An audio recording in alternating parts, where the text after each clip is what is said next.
Ako si Rose Ann B. Manyalak, kasalukuyang nag-aaral sa Philippine College of Criminology.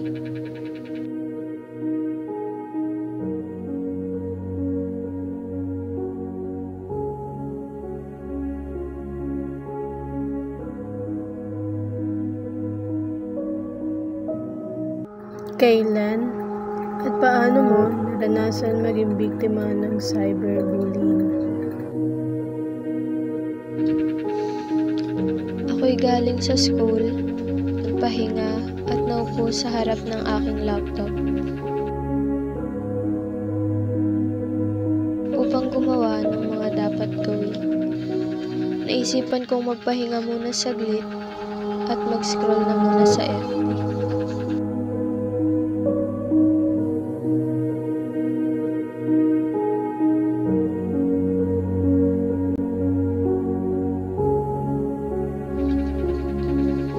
Habang ako'y nag-i-scroll, may isang account ang nag-chat sa akin.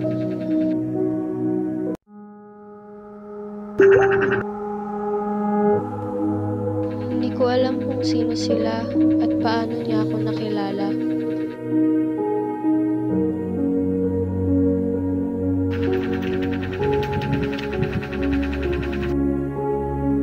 Hindi kaaya-aya ang mga sinasabi niya.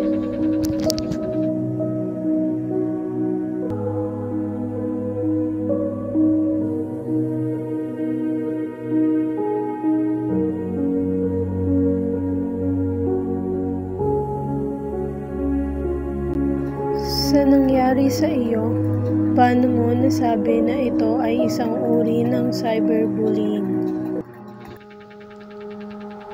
Nang may nabasa akong post about cyberbullying, doon lamang ako nagka-knowledge. Doon ko lamang napagtanto na ito ay isang cyberbullying at ako ay naging biktima nito.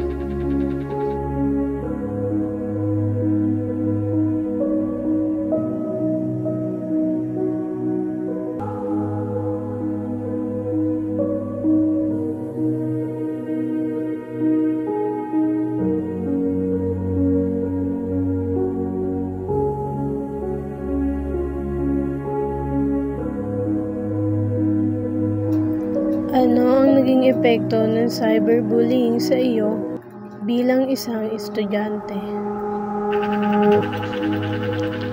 Bilang isang estudyante, mahirap at nakakalungkot kasi isa din ako sa mga naging biktima nito. Parang nagkaroon ng limitasyon ng buhay ko at pagkilos ko lalo na sa social media. Na para bang kahit na gusto ko lang mag-post ng mga achievements ko, parang kailangan ko pang isipin ang mga sasabihin ng iba. Hiling ko na isipin natin muna ang ating mga ipopost at sasabihin sa ibang tao gamit ang social media. Tandaan mo na ang social media ay isang nakakainganyo na bagay, ngunit ito'y mapanganib rin. Maging maingat at kung ikaw man ay